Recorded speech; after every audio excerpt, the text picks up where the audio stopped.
Conversations across time. Oh. Yeah.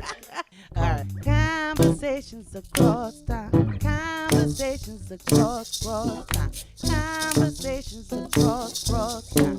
Conversations across time. Conversations across time. Conversations across time. Conversations across time. Conversations across time.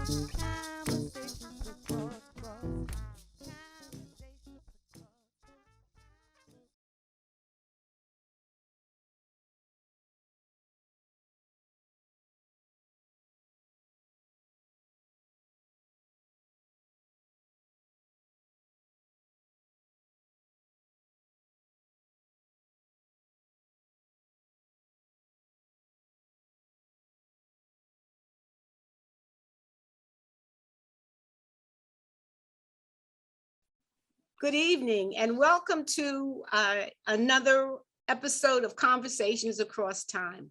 I'm delighted that you've joined us tonight because I think what we have to discuss is very important and very timely tonight. And so without anything further, let me just tell you where we're going. The question is this: could organized labor exist in this political and economic climate? And we've got some great guests to discuss this, and I think you're going to enjoy it. Thank you.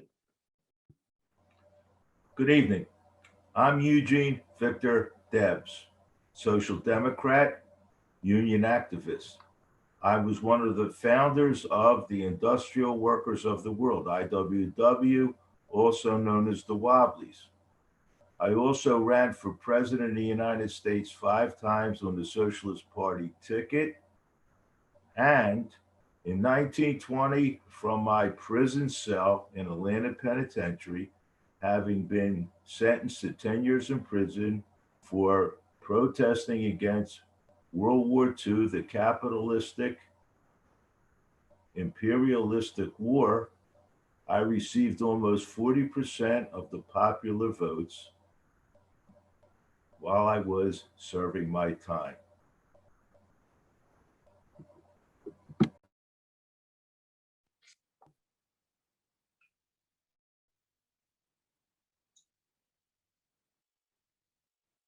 Hello, I am Samuel Gompers. From the mid-1880s to my passing in 1924, I was, except for 1 year, president of the American Federation of Labor, a federation of trade unions dedicated to uplifting the quality of life for working people in America. I have done all I could to advocate for the well-being of workers economically and politically.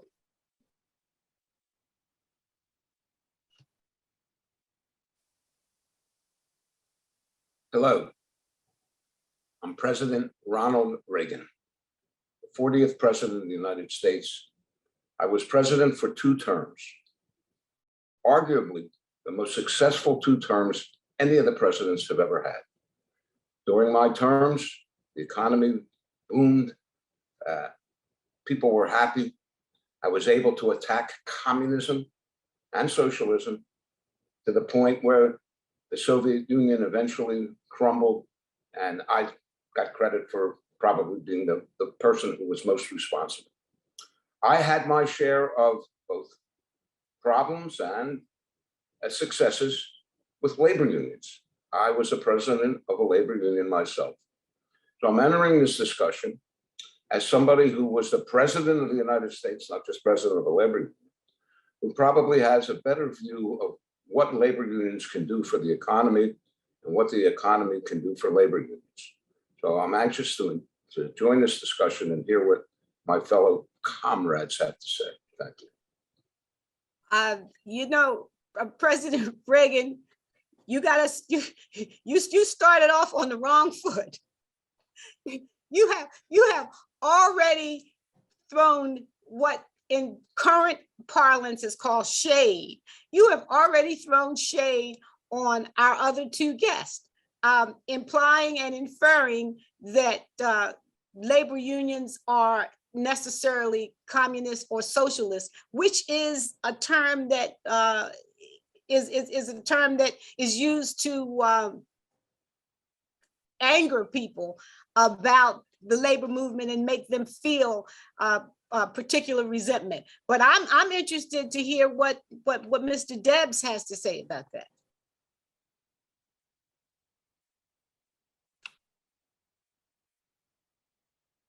Apparently, Mr. Debs doesn't have anything to say about it, but I'm sure he'll jump in and say whatever he has to say. Well, first of all, the term socialist and communist has been bandied about since Karl Marx to define the capitalistic class and to stymie any attempt of workers to improve their condition. It's a red herring, that's no pun intended, because socialism benefits all of society, including the capitalistic class, and the capitalists don't want to deal with it. In the history of the United States, going back to colonial times, workers have all the labor, I won't just say workers because that's a bad term, I'll say labor has always been exploited for the benefit of the ruling class. Slavery is an example of that. Sweatshops are an example of that. So after the Industrial Revolution and after the Civil War, when the slaves were freed and everyone was a free man, workers were in a position of poverty, health deterioration, poor working conditions, exploitation, and the only alternative was labor unions. I organized the railroad workers, and at every turn, the government, presidents, even presidents that I supported turned on the workers because the people that supported those presidents, the capitalists, believed that by exploiting the working class, their profits would increase. So we had bitter strikes. I was put in jail for my participation in the Pullman strike, where we stopped the railroads from pulling Pullman cars. There was an injunction issued against me and my union because the mail was delivered by trains, and they said that was illegal to stop the delivery of the mail. I'm glad you pointed that out, because I was wanting to understand that, and wanting our audience to understand the basis of why the federal government, the excuse that they used for sending out troops to break up that strike. Yes, they said that we were infringing on the delivery of a important federal thing, which was the U.S. mail. So they ordered us to go back to work. We refused, and the leaders of the strike were put in prison. I served that time in Woodstock Prison in Illinois, because that's where the trial was held. And in fact, the great Clarence Darrow was my defense lawyer. He made a tremendous defense. But again, I was sentenced to jail, and I did my time, and I'm proud of it. And while I was in jail, I realized that the only hope for American labor was to organize together, black and white, male and female, everyone in one giant union, so that all workers would benefit from bargaining with the employers. And that's my belief. I believe in socialism. I believe the capitalistic class will, unless stymied, exploit labor every chance they get. And in your current economic situation, you have people in the capitalist class are a perfect example of what I'm talking about. You have the owner of your Amazon company, Mr. Bezos. Oh, yeah. Is just like the robber barons who exploited labor in my time. Now, I want to ask you a good question, because I know that so much of what you just said is antithetical to Mr. Gompers, because even though we view Gompers and we hold him in a certain amount of esteem, he hated socialism. Mr. Gompers, Yes. I mean, you were known to hate socialism. You were also known to be racist. I mean, whereas Mr. Debs is talking about the fact that he saw the unions as inclusive of all workers. You did not. You were anti-immigration. I mean, I'm saying all these things about you and you're quiet because I guess that means they're all true. I'm afraid, Ms. Crawford, Jean is right.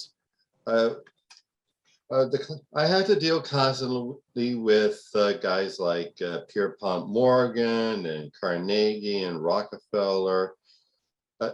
I agree, Jean was a little critical of me for trying to speak directly and hang around with the robber barons of our era. And I knew what kind of miserable bastards they were. I knew I couldn't trust them further than I could throw them. And Jean, I must say, from my perch on high, you're right. They've used the capitalist class, which I try to reason with, exploited workers. I mean, spouting the term capitalist, communist, and socialist to divide our movement. And yes, I was racist and anti-immigrant, and my only excuse was that was what so many people thought in my era. And that also prevented people of color from joining our movement. Now, it's interesting because we've got President Reagan as a guest tonight. And, Yes. and President Reagan, we're going to in a later time, we're going to have a conversation with you about your politics as pertains to what has happened to labor. But right now, what I want to focus you on is the question of how you view Gompers and Debs, because you were at one time a labor leader. Absolutely. But one of the things that you definitely were against was anything even resembling a communism. And I guess I'm wondering how you feel about these two gentlemen in light of what your political career meant. Right. First of all, as far as Mr. Gompers is concerned, Mr. Gompers was an out and out racist. I was never a racist. Right. He hated. Many okay. people don't. Many people don't know that about you, President Reagan. Well, but I was not a racist, and I was not anti-Semitic, and I didn't foster hate groups, and I wasn't against unions. Nobody ever said I was against unions. I was the president of a union. I was president of the Screen Actors Guild, and we were very, very successful. And I was a successful president of that particular organization. And I think that unions and capitalism can survive together. And it was proven. I mean, after these guys were around back in the 30s and 40s, the labor union, the labor movement did very, very well.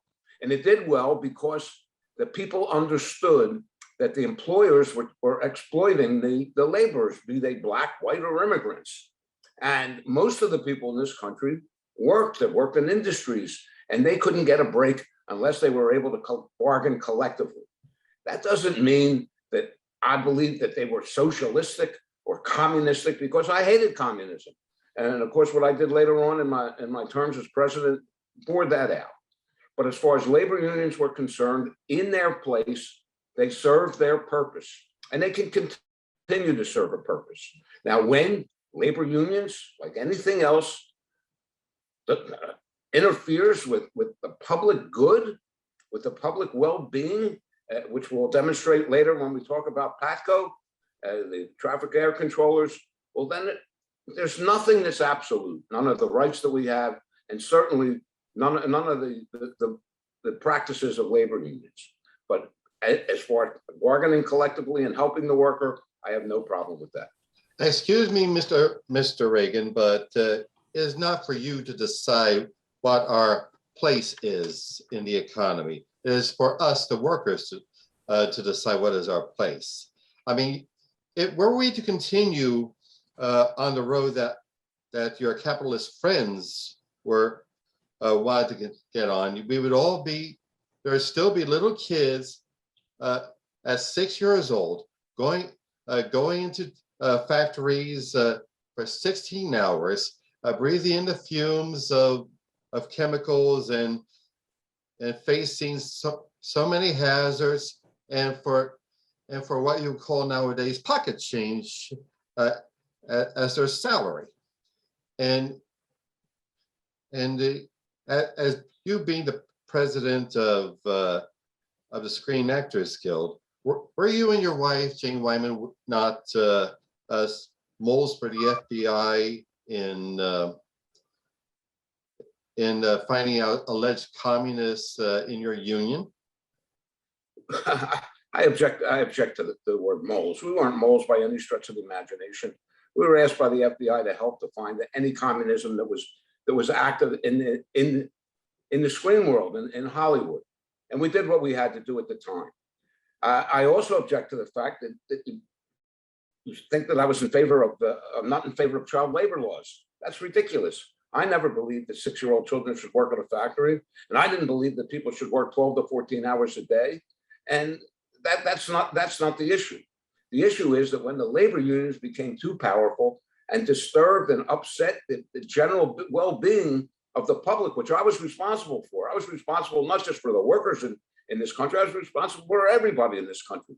And I had to gauge what I did based on what my responsibility was as president of the United States. And by the way, I think I might have done a pretty good job, because the second time I was elected, I got 98.9% of the electoral votes. I don't think anybody ever got a more resounding victory. So, President Reagan? Yes. When you were president of the Screen Actors Guild, and you negotiated one of the best things for all of your members. And it's very socialistic, and I admire you for negotiating it. You were able to negotiate that they got residuals. So when the moguls in the movie industry were making all kinds of profits off of the movies and rerunning the movies, and especially when television came into being and they were selling the movies to television, you were able to negotiate for your members that they got money from that, rather than the moguls who controlled the capitalistic moguls who controlled your movie industry getting all the profits. And that's exactly what labor leaders like myself, and I hope Mr. Gompers wanted. We want our workers to have a fair share and get equal benefits from their labor and their skills. You did a magnificent job of doing that. The actors are the ones that made the profits for those movie moguls. And just like the workers make the profits for the capitalists that own, the stockholders and the capitalists that own General Motors and other companies, you were able to negotiate that contract. That's exactly what we want. How you came full cycle from that is beyond me. And I didn't come also full. say, Wait, but let me please. Let Let me answer that first. And then you can comment. I didn't come full cycle. Thank you for seeing that I did a great job for my constituents, which I think I did when I was president also. The problem is you label that as socialism. I didn't consider that to be socialism. I considered that to be the well-being of my workers. That doesn't mean it was socialistic. Socialism is when the government comes in and takes over and controls what's going to happen in business. This is a capitalistic society. I never dwelt on that for one second. I don't believe in socialism. Some social programs, certainly, but certainly not socialism or communism. You believed in the fair distribution of the wealth created by the actors. And you believe that the studio executives, the moguls who ran MGM and Paramount and those studios at the time, didn't deserve all the profits because they did not create the product that made the profit, that your workers, your laborers were the actors that you represented and the other people in the movie business. So that is exactly what we want. We want the workers to have a say and a share in the wealth they create. And I have no problem with that. Mr. Reagan, I must point out, Mr. Reagan, that you've always you often used what you would call dog whistles with racial overtones, such as the welfare queen and against African Americans and urban crime, all that. And I remember you started your campaign in 1980 in a town of in Philadelphia, Mississippi, where the three civil rights activists, Cheney, Goodman, and Sperner, were killed trying to organize, trying to urge people to get out and vote, register to vote. And he proclaimed, "I believe in states' rights," and that was the slogan for the pre-Civil War South for seceding from the Union, and so they can continue their horrid system of chattel slavery. But the racism I had in my era was pretty blatant, but in your era, Mr. Reagan, it's more subtle, more coded, and you don't have to say racial slurs. You just have to play on racial stereotypes in your speeches, and the voters take it from there. I don't believe I did that, and it's borne out by the fact that I won a tremendous plurality of the votes, both in 1980 when I won the first time, and especially in the second time around. And if I was a racist, it certainly didn't show in what I did. You can turn my words around, or you can say whatever you want about the words I used. Maybe I didn't use the right words all the time, but I certainly didn't mean them in a racist way. And it really has nothing to do with what we're talking about now. I agree with Eugene, because what he just said is exactly what I wanted for the workers. I wanted the workers to have their fair share of the income, of the profits, that they make the right amount of money. That doesn't mean that I was a socialist or I believed in socialism, but I believed in the workers should have a great workplace to work in, have a fair share of the money that they deserve, and I believed in that. However, when the unions became a political body, which they did, and certainly in my time they did, the PATCO was political. I mean, they endorsed me, as a matter of fact, one of the few unions that did. But when they became political, when they infringed on the public good, then I had to step in for the public, for everybody, not just the workers who were traffic controllers at the time. And we'll get to that later, I'm sure. I state that there's nothing wrong with organized labor becoming active in politics. My whole, it wasn't about Democrat and Republican, as my mantra, to use the current phrase, is reward your friends, punish your enemies. And Gene, of course, took a different approach, a third party, but we've had some of our members elected to the public office to counteract the corrupt politics of our era, which was dominated by the robber barons, paying off legislators and Congress members and presidential campaigns. So organized money versus organized labor. That's the conflict that Eugene and I have dealt with these many years.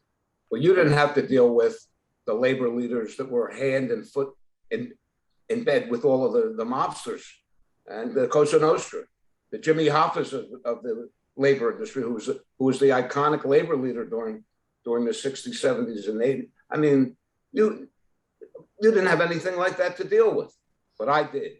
And I handled it in what I thought was the proper way. Now, if they're going to get involved in mob rule, then that's one thing, and then I'll take care of it. If they're going to do their job and help the bargain collectively for their rank and file, there's no problem with that. But as soon as they become a problem with the rank and file of our country, then I take care of that. And I think I Mr. did. Debs, As Mr. long- Debs. As long as there's division, and you guys are arguing, Mr. Reagan, President Reagan, and you're arguing division. Sam, I will give you a little quote that I think about you all the time. And I want to thank you because you helped me get my sentence commuted by President Harding with your political, know-how. So I thank you for that. But Sam, I will say to you, Sam, you've always been a company man, and you can't improve the status of the working class who have been exploited for centuries. Before we were even in the Industrial Revolution, workers have always been exploited unless we unite all the workers, skilled, unskilled, immigrant, women, Negroes. Everyone has to be united in a giant union. And there's one thing we have to remember as workers. We work, we create the wealth, they don't. That We is will have to stick together. That is true, Gene. That's true. But the reality of the history of our movement has been various union movements like the Knights of Labor and the IWW and my organization have been factionalized. Conservatives like me and radicals like you, left wing, right wing. All workers, yeah. And people like Mr. Reagan and the capitalists behind him have been very good at dividing us. And you're absolutely, from my perch on high, Gene, you're absolutely right. Well, thank you, Sam. I'll take back now. You're no longer a company man. Anyway. I knew what kind of bastards I was dealing with. Do you think I know they didn't love me when the Carnegie, Mellon, the Rockefeller, all those bastards. Well, it's good that you know. I knew they were going to stick a knife for me after calling me Sam and shaking my hands. But wait a minute, it's good that you learned that. But I want to hear Mr. Debs for our final thought, because we are, believe it or not, at the end of this segment. Mr. Debs. Yeah, the biggest gains workers made in this country was after World War II. And then with the merger of the AFL, your union, Mr. Gompers, and the CIO, which was an industrial union that modeled itself after my old IWW. That was the biggest gains that labor ever made in the United States of America.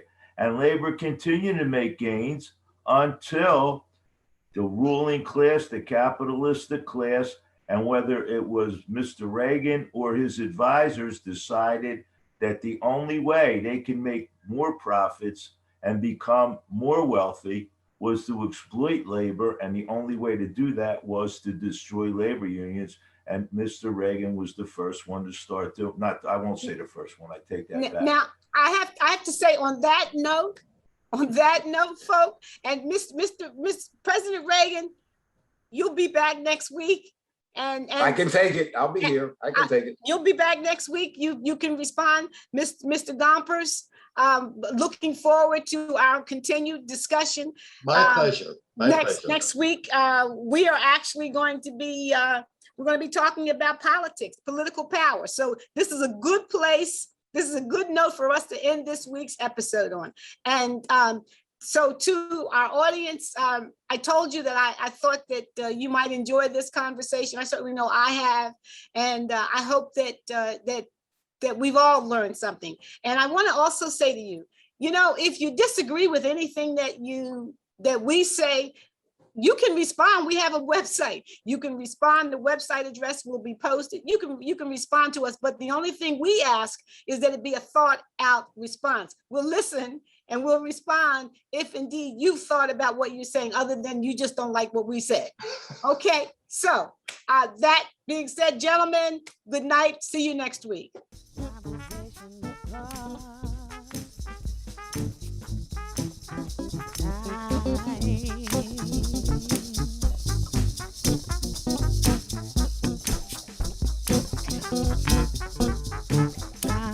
conversation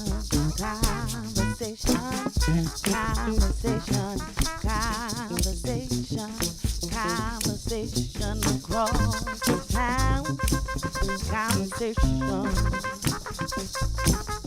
conversation across town, conversation across